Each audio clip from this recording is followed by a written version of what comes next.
کے بیٹے شیش، شیش کے بیٹے یانس، یانس کے بیٹے کینان، کینان کے بیٹے میلائل، میلائل کے بیٹے بیارت، بیارت کے بیٹے ادریس، ادریس کے بیٹے متوشق، متوشق کے بیٹے لمکنیک نام، لمکنیک نام کے بیٹے نوح، نوح کے بیٹے سام، سام کے بیٹے زلات، زلات کے بیٹے شالح، شالح کے بیٹے عابر، عابر کے بیٹے داتا، داتا کے بیٹے راوا، راوا کے بیٹے سارو، سارو کے بیٹے ناخور، ناخور کے بیٹے طارق، طارق کے بیٹے ابراہیم خلیل اللہ، ابراہیم خلیل اللہ کے بیٹے اسماعیل ذبیح اللہ، اسماعیل ذبیح اللہ کے بیٹے کیدار، کیدار کے بیٹے عوام، عوام کے بیٹے عمل، عمل کے بیٹے ثابت، ثابت کے بیٹے سلمان، سلمان کے بیٹے رئیسہ، رئیسہ کے بیٹے الیسا، الیسا کے بیٹے عود، عود کے بیٹے حوا، حوا کے بیٹے عدنان، عدنان کے بیٹے معید، معید کے بیٹے نذار، نذار کے بیٹے مدر، مدر کے بیٹے الیاس، الیاس کے بیٹے مدرکہ، مدرکہ کے بیٹے خدیمہ، خدیمہ کے بیٹے کنانہ، کنانہ کے بیٹے نذر، نذر کے بیٹے مالک، مالک کے بیٹے فار، فار کے بیٹے غالب، غالب کے بیٹے لوئی، لوئی کے بیٹے کعب، کعب کے بیٹے مرہ، مرہ کے بیٹے کلاب، کلاب کے بیٹے قصی، قصی کے بیٹے عبد مناف، عبد مناف کے بیٹے ہاشم ہیں اور ہاشم کے بیٹے عبد المطلب ہیں اور عبد المطلب کے بیٹے عبداللہ ہیں اور عبداللہ کے بیٹے جناب محمد رسول اللہ ہیں۔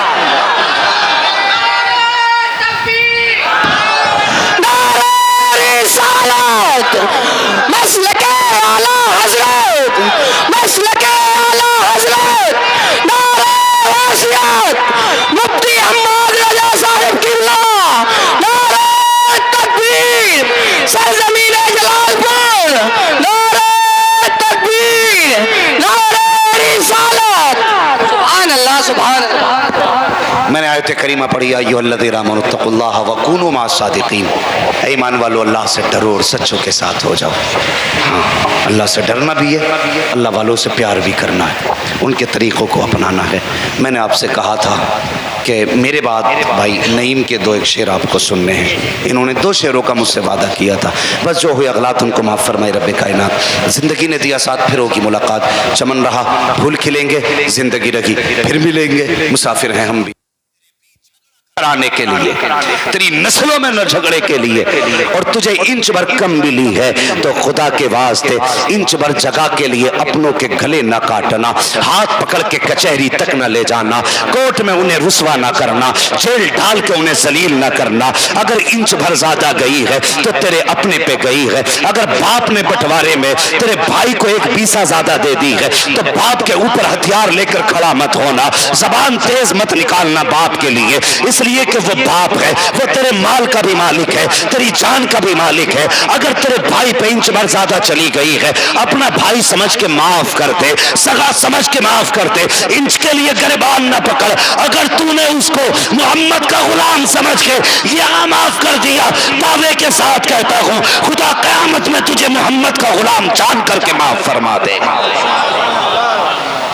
ہاں، معاف کریں گے اپنوں کو، بولو انشاءاللہ وہ سب سے بڑا اجڑ ہوگا جو آج کے بعد بھی اپنوں کا گریبان پکڑے گا۔ میں دے کے جاتا ہوں سرٹیفکیٹ، تمہارے بیچ میں کسی نے تمہیں کیا دیا ہوگا، اتنا سب کچھ سن کے بھی جو اپنوں کے گلے کاٹے اس سے بڑا جاہل کوئی نہیں ہے۔ حالات بھی سمجھیے، دور بھی دیکھیے، اور یہ چلتی خلاف ہوائیں بھی دیکھیے۔ ہاں، آج کل سچائی یہ ہے، کوئی کیس مسلمان نے نہ کیا ہو، صرف تمہارے خلاف صرف ایک تحریر ہونی چاہیے، پھر تمہیں کوئی نہیں بچا سکتا۔ اور ایسے ماحول میں بھی مسلمان مسلمانوں کو گائے میں پھنسا رہے ہیں۔ غیرت نہیں آتی، مرنا نہیں ہے، کسی کو دل توڑ کے تو پوری مسجد نہیں کعبہ بنوا اور پھر مر کے قبر میں آ بیٹے، پھر بتائیں گے حضور مرنے والے سے راضی ہے یا مارنے والے سے راضی ہے۔ رسم بنا لی ہے، خدا کی قسم کعبے سے زیادہ اہم مومن کا دل ہے، اس کا خیال کرنا، کسی کو پھنسانا مت، غلط کسی کے ساتھ کوئی زیادتی مت کرنا۔ ہاں، ایک دوسرے کے بازو کا بازو بن جاؤ، کاندھے سے کاندھا ملا کے چلو، رنگ اور نسل کے فرق مٹا دو، اونچ نیچ کے فاصلے ختم کرو، اور صرف ایک مصطفیٰ کی غلامی کا رنگ لے لو، حضور کی محبت کا رنگ لے لو، اور زمانے کو بتا دو ہم نسل میں بٹے ہوئے نہیں ہیں، ہم تو مصطفیٰ کی غلامی میں ملے ہوئے لوگ۔ کریں گے انشاءاللہ، سارے بولو انشاءاللہ، اختلاف ختم کریں گے انشاءاللہ اگر تیرا قبضہ 50 کو کھلانے کا تو 50 کو کھلا، پارٹی کے لیبل پہ نہیں، ہاں قریب کے لیبل پہ۔ سب سے زیادہ حق تجھ پہ تیرے پڑوسی کا ہے، پھر اس کے بعد اس کا جو اس کے بعد، پھر اس کے بعد اس کا جو اس کے بعد، اس حساب سے لیا کر پھر دیکھ دسترخوان تیرا ہوگا، رحمت خدا کی اترنا شروع ہو جائیں گے۔ ہاں ختم کریں گے انشاءاللہ اختلاف، جھگڑے ختم کریں گے انشاءاللہ، کم سے کم یہ اختلافات ختم کریں، محبت آپس میں قائم رکھیں، ایک دوسرے کو معاف کریں۔ میں بات پوری کر لوں تاکہ تاجدار بغداد کا بھی تذکرہ ہو جائے اور بات بھی مکمل ہو جائے۔ آپ نے فرمایا گانا نہ گایا کر، نہیں مانا، اس نے کہا تم تو میری کمائی سے چڑھتے ہو۔ کچھ دن کے بعد عمر ڈھلی، بات کہاں سے گھومی تھی؟ گھمنڈ سے۔ عمر ڈھلی، آواز گئی تو لوگوں نے بلانا ہی بند کر دیا، کیونکہ لوگ اس کی شخصیت کے عاشق تھوڑی تھے، اس کی آواز کے عاشق تھے۔ جب گانا بند تو کمانا بند، کمائی بند تو اولاد بھی بڑی عجیب ہوتی ہے۔ ایک ہنگامہ محشر ہو تو بھولوں اس کو، سینکڑوں باتوں کا رہ رہ کے خیال آتا ہے۔ ہاں کون کون سی اصلاح کی جائے؟ اب کوئی اصلاح نہیں، ڈائریکٹ بات ختم کرنے لگا تو گلا بیٹھ گیا، کمائی بند ہوئی۔ جب کمائی بند ہوئی تو بچوں نے روٹی دینی بند کر دی۔ جب خرچہ ملنا بند ہوا تو صاحب اب تو کپڑے بھی وہی پرانے پھٹ گئے کئی جگہ سے، اتنا میل ان میں ہو گیا کہ مکھیاں بیٹھنے لگی، لوگ اتنا گھن کرنے لگے کہ کوئی بات کرنے تیار نہیں تھا۔ موت کا وقت قریب آنے لگا، سوچا اگر میں مر گیا تو یہ شہر اتنی نفرت کرتا ہے مجھ سے کہ کوئی میرے جنازے کو کاندھا بھی نہیں دے گا۔ یہ سوچ کے قبرستان میں جا کے بیٹھ گیا، اگر کوئی کاندھا بھی نہیں دے گا تو رہ تو قبرستان میں ہی جائیں گے۔ سمجھ گئے بات؟ یہ سوچ کے قبرستان میں بیٹھا کہ اگر کوئی کاندھا نہ بھی دے گا تو کم سے کم رہ تو قبرستان میں جائیں گے۔ اب ذرا سننا پیارے، قبرستان میں جا کے بیٹھا، زندگی سے مایوس، دنیا سے مایوس، اپنوں نے ساتھ چھوڑا، مداحوں نے ساتھ چھوڑا۔ یہی بات تو میں کہتا ہوں، جو لوگ یہ سمجھتے ہیں یوٹیوب پہ میرے اتنے فالوور ہیں، میرے انسٹاگرام پہ اتنے فالوور ہیں، میرے اتنے چاہنے والے ہیں، بیٹے مر کے دیکھ تب پتہ چلے گا کتنے چاہنے والے ہیں۔ کوئی بہت بڑی ایکٹر مری، جب اس کے جنازے کو رکھا گیا پوسٹ مارٹم ہاؤس کے باہر، جس کے 2.5 لاکھ سے اوپر چاہنے والے تھے، کوئی اس کا جنازہ لانے والا تک نہیں تھا۔ یہ سوشل میڈیا کی دنیا جھوٹی دنیا ہے، کبھی اس کے دھوکے میں مت آنا۔ اگر اس دنیا کے لالچ میں آ گئے، آخرت تباہ کر لی تو کوئی بچانے والا نصیب نہیں ہوگا۔ آج مسلم لڑکے انسٹاگرام پہ گناہ گانے گا رہے ہیں، ناچ رہے ہیں۔ اسلام کی بیٹیاں، کلمہ پڑھنے والی بیٹیاں، انسٹاگرام پر جا کر کے دیکھو، سوشل میڈیا پہ جا کر کے دیکھو، تباہی مچا رکھی ہے۔ اللہ رحم فرمائی اس امت مسلمہ پر جس نے اپنی غیرت کو سوشل میڈیا پہ بیچ ڈالا ہے۔ خدا کے واسطے اس کا اعتماد مت کرنا، یہ چمکتے نمسکار کو، چمتکار کو نمسکار کرنے والی دنیا ہے۔ سننا پیارے ذرا غور سے، تاجدار بغداد کے اس دشمن نے، جس نے کہا تھا کہ تم میرے خلاف اس لیے ہو کہ میری کمائی سے جلتے ہو، جب بغداد والوں نے ساتھ چھوڑا، جا کے قبرستان میں بیٹھ گیا، اب کوئی چاہنے والا نہ تھا۔ اسی اتفاق سے قبرستان سے سرکار بغداد کا گزر ہوا، آپ نے نگاہ اٹھائی، دیکھ نہ دیکھا پہچان لیا، یہ تو وہی گویا لگ رہا ہے جس کو میں آج تک سمجھاتا رہا ہوں۔ آپ اپنے مکتب میں آئے، مدرسے میں آئے جہاں آپ پڑھا رہے تھے، اللہ اکبر، آپ نے اپنے شاگرد کو بلایا، ایک سونے کے سکوں کی تھیلی دی، فرمایا جا فلاں قبرستان میں چلا جا، ایک شخص بیٹھا ہے، کپڑے پھٹے پرانے ہیں، جا کر کے اس کو یہ تھیلی دے دے، اگر یہ پوچھے کس نے دی ہے تو میرا نام مت بتا دینا، دے کر کے فوراً واپس آ جا۔ شاگرد گیا ہے، تھیلی لی سونے کے سکوں کی، پہنچا قبرستان،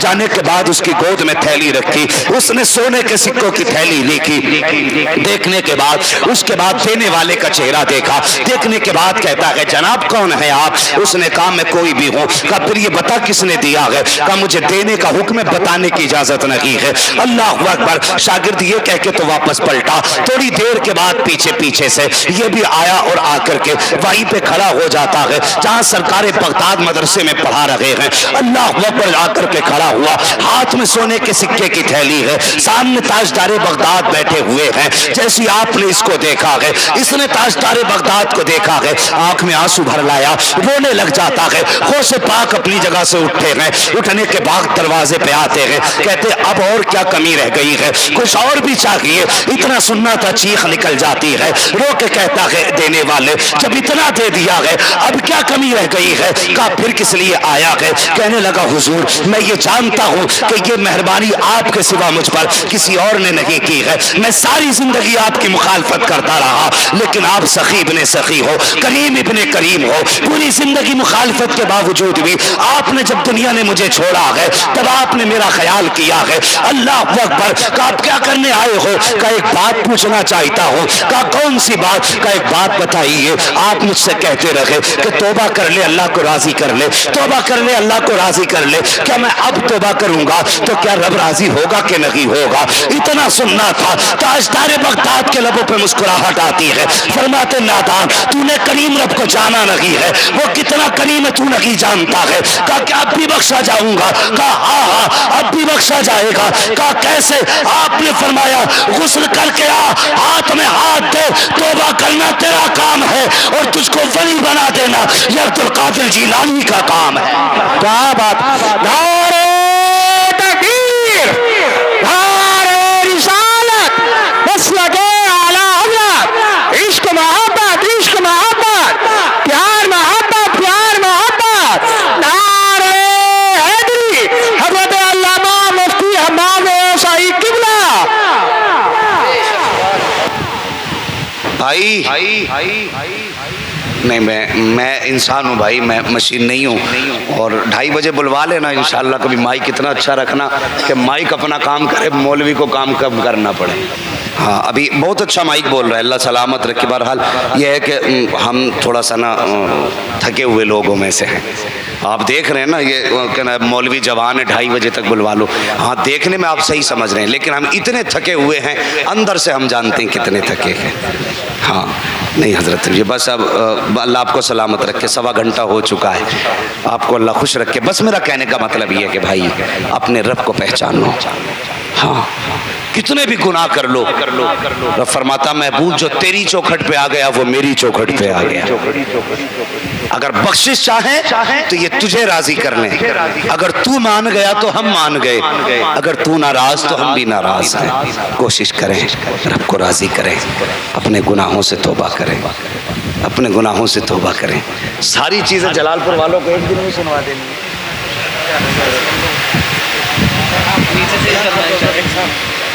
ہاں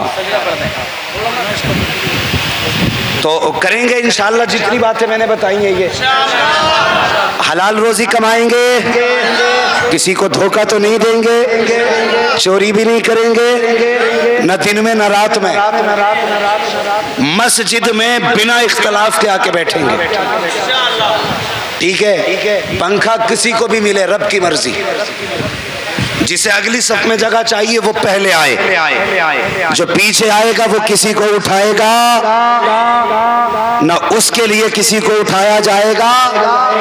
اللہ سلامت رکھے۔ یہ ساری باتیں میں نے کی، اور سب سے بڑی بات جو میں نے پوری تقریر میں کی ہے، ہمیں اپنی صفوں میں اتفاق پیدا کرنا ہے۔ بولو انشاءاللہ۔ میں نے بھی بہت سارے موضوعات چھوڑ دیے ہیں جن پہ میں اکثر گفتگو کرتا ہوں، ماں باپ کی عزت ہے، بہنوں کی قدر ہے، یہ بہت سارے موضوعات ہیں، یہ اس لیے چھوڑ کے جا رہا ہوں تاکہ پھر بلاؤ مجھے اور میں پھر تقریر کرنے آؤں۔ ہاں ادھر والے لوگ نہیں بول رہے ہیں، ناراض ہیں آپ لوگ، راضی ہیں آپ لوگ بھی؟ نہیں انشاءاللہ ادھر والوں کی آواز کم تھوڑی ہے، ذرا آپ کہہ کے سنانا ذرا یا رسول اللہ۔ ماشاءاللہ کچھ لوگوں نے کہا دیکھیے کہیں گے ضرور لیکن پٹھانی ہیں ہم۔ ٹھیک ہے کوئی بات نہیں, آپ کی مرضی ہے. اور ایک بات سنو, جب حضور کا نام لینا ہوا کرے نا تو کبھی دباؤ کے ساتھ نہیں, مولوی کہے لو تو لو. حضور کا نام ہو نا تو عشق ایسا ہونا چاہیے حضور کے نام پہ. تم نے سبحان اللہ کی بات کی, ہم جان دینے تیار ہیں بھائی. اب ذرا جسے عشق جتنا وہ اتنی زور سے کہہ دے یا رسول اللہ. ماشاءاللہ یہ شروع سے آواز رہنی چاہیے. اب تکلیف ہوتی ہے نا, ناظم صاحب کہتے بڑے سست لوگ ہو بھائی, بالکل نہیں بول رہے ہو بھائی. بھائی میں نے کچھ کہا, تم نے شربت پیا, میں نے کچھ کہا نہیں کہا نا. میں کہوں گا بھی کیوں, کہنے والا کون ہے؟ رزاق اللہ, دینے والا اللہ, پینے والا امتی. خوب پیو, لیکن جو پیا ہے اس کا حق بھی ادا کرو. شیخ سعدی شیرازی رحمۃ اللہ تعالی علیہ سے کسی نے پوچھا کیا حال ہے حضرت, تو فرمانے لگے اللہ کی نعمتیں کھاتے کھاتے دانت ٹوٹ گئے, لیکن ابھی تک اس کا شکر ادا کرنا ہمیں نہیں آیا. تو یہی حال ہمارا ہے, کھاتے کھاتے اس کی نعمتوں کو دانت ٹوٹ گئے, لیکن کبھی توفیق ہی نہیں ہوتی اس کا شکر ادا کرے. کبھی کھا پی کے بھی کہہ دیا کرو الحمدللہ. کھا لے گا 1200 روپے کا کھائے گا ہوٹل میں, کھلایا کس نے؟ اللہ نے. توفیق کس نے دی؟ رب نے. اگر وہ نہ چاہے تو ایک گھونٹ تم دال کا بھی نہیں پی سکتے. ہاں جوس تو بڑی بات ہے, دال بھی نہیں پی سکتے. اگر وہ پابندی لگا دے تو پانی بند. ہاں کھلایا پلایا اللہ نے تو کہہ رہا ہوٹل والے سے تھینک یو. ابے کھا کے کہا کرو الحمدللہ.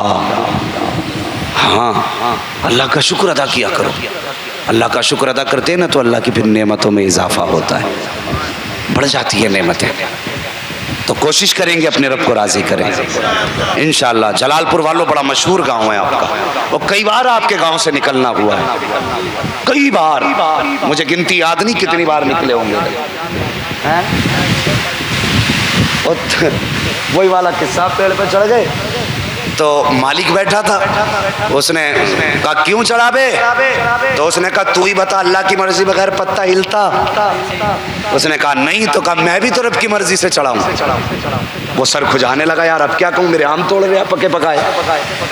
تھوڑی دیر کے بعد کچھ خیال آیا, جوتا لیا, وہ بھی چڑھ گیا. اللہ معاف کرے یہ میری تقریر کا حصہ نہیں, لیکن بات آ گئی اس لیے کہہ جا رہا ہوں. ہاں تو سنیں, تو وہ جب چڑھا چھت کے اس پیڑ کے اوپر, اس نے آم توڑے, وہ نیچے سے چپل لے کے چڑھ گیا. اس نے تڑا تڑ مارنا شروع کر دیا. اس نے پوچھا تو کیوں مار رہا ہے؟ اس نے کہا اگر تو رب کی مرضی کے بغیر نہیں چڑھا تو میں بھی تو رب کی مرضی کے بغیر نہیں چڑھا. تو توڑ رب کی مرضی سے رہا تو میں مار بھی رب کی مرضی سے رہا ہوں. تو بھائی اگر سارا نظام رب کی مرضی سے چلتا ہے تو مولوی کی تاریخیں بھی, اگر اللہ توفیق دیتا ہے تو ملاقاتیں ہوتی, ورنہ تمہاری میری کیا اوقات ہے. ہاں ہماری کوئی اوقات ہے, 4 ہاتھ ہمارے, 4 ہاتھ پیر ہمارے, 4 ہاتھ پیر تمہارے. ایسی کون سی وجہ جو آپ نے مجھے وہاں سے بلوایا؟ کوئی وجہ نہیں, ساری وجہ صرف حضور کی باتوں کی وجہ ہے, صرف مصطفیٰ کی وجہ ہے. اور یہ باتیں صرف مراد آباد نہیں, یہ 7 سمندر پار کے لوگوں کو بھی اتنا ہی قریب کر دیتے ہیں جتنا گھر میں رہنے والے سگے بھائی کو قریب کیا گیا. تو رشتہ حضور سے مضبوط رکھیں. مجھ سے کہا گیا ہے کہ تھوڑا شجرہ سنا دیا جائے, آدھے میں کام چل جائے گا. سننا چاہتے ہیں شجرہ؟ ہاں جی, اسی لیے سنا ہوگا کہ آپ نے سنا ہوگا نا شجرہ بیان کرتے ہوئے, تو جیسے سنتے سنا ہے ویسے سننا بھی پڑے گا. اب تک آپ نہیں بولے, اب آپ کو بھی بولنا پڑے گا سبحان اللہ, ورنہ 1 گھنٹہ تقریر اور بھی بڑھ سکتی ہے. ہاں ذرا سارے کہہ دیں سبحان اللہ. ابھی بولے ہی نہیں سب, میں ٹائم خراب کرتا رہوں گا. ابھی بولیں ذرا سبحان اللہ. جب میں ہاتھ کا اشارہ کروں گا نا تو آپ کو بھی کہنا ہے سبحان اللہ, تاکہ اس بیچ میں سانس لے لوں. تھک تو چکا ہوں, میں سانس لے لوں گا, آپ کو ثواب مل جائے گا. ٹھیک ہے, میرا بھی کام آپ کا بھی کام ہے. ٹھیک ہے, کیا بولیں گے؟ اتنی سستی سے نہیں, اور زور سے.